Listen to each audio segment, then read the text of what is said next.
I often get criticized for not bringing you good news, but I can't help but bring you a feel good story today because if there is ever any time when it's okay to rejoice in the sufferings of others, it's when blatant heretics are taking a massive loss in their efforts to corrupt the teachings of the church, to force the church to adopt their own heretical ways. And there's no better example of bishops who try this than the German bishops. You may have seen the story floating around. I want to go a little bit into this detailed here because it seems that the German bishops, as I reported to you this past Monday, were prepared to go and ordain women and bless James Martin pairings in ways that the church doesn't allow, and all the rest of this stuff, regardless of what Rome said.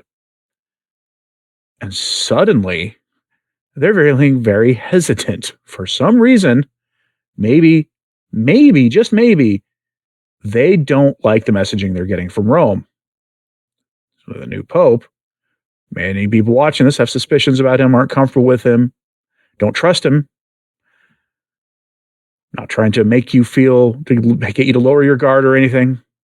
I just find it interesting that the absolute worst bishops in the entire church are suddenly not very pleased at all.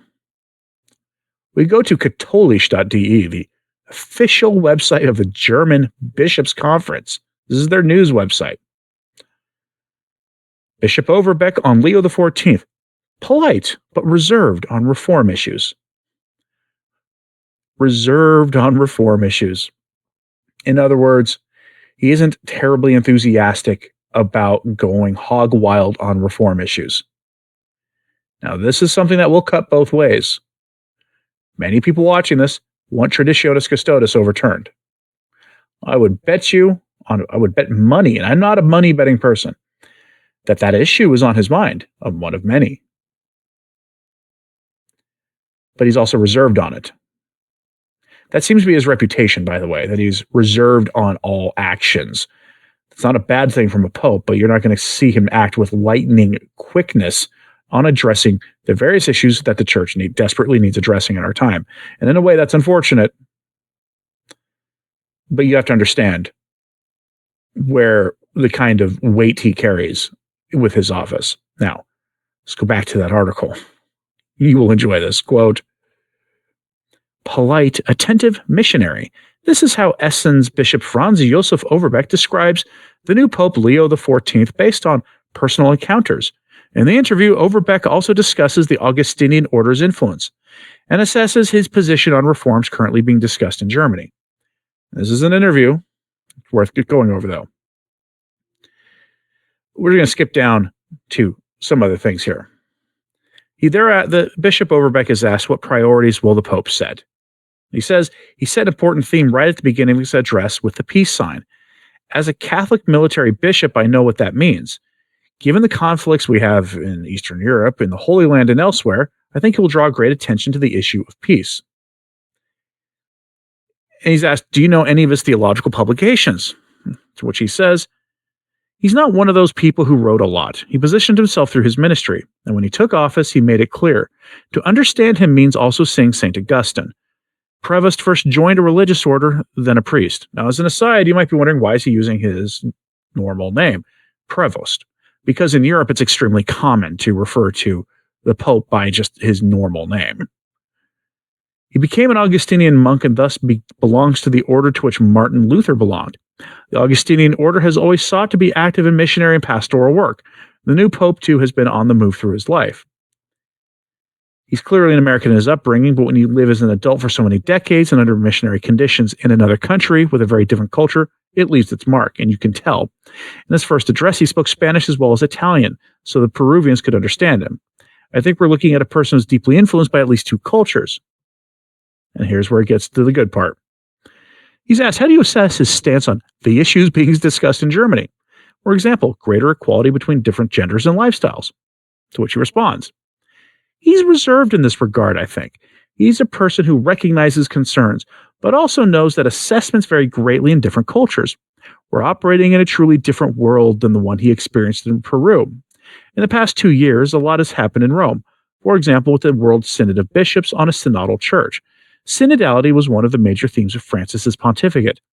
Pope Leo made it clear in his first address that he would continue to pursue this course. Now, the one thing nobody ever mentions, what does he mean by synodality? We're not even sure what Pope Francis actually meant. It looked pretty clear what the synodalists, as I call them, and the guys running the synod thought. They thought it meant divesting power from the Roman pontiff and giving it to the bishops and the laity. Wild ideas along those lines coming out of Germany. For them, in Germany, synodality means the laity choosing who gets to be bishop, the laity giving a final stamp of approval on seminary admissions and who gets to be ordained to the priesthood. And yeah, ordaining the ladies. And the church changing its teaching on all the hot button sins of the flesh. That's what the Germans mean by that. I've been covering these bishops for a very long time. When they suddenly get very diplomatic in their language, you know they're on the defensive. They are very obviously concerned about what's going on in Rome. And I've seen this observation echoed by others, more restrained, more moderate voices than myself, who posting on social media, these are well-known voices, some of them priests, normal mainline, mainstream Catholic priests, all saying the same thing. German bishops are worried, and you can see it by reading between the lines there. These were guys who, as you just saw this past Monday, if you watched my video on it, threatening schism. They couldn't ordain women. Now, when it comes to normalizing James Martin stuff and other heterodox changes to the faith, they suddenly become very, very, very reserved. I wonder when they got the call.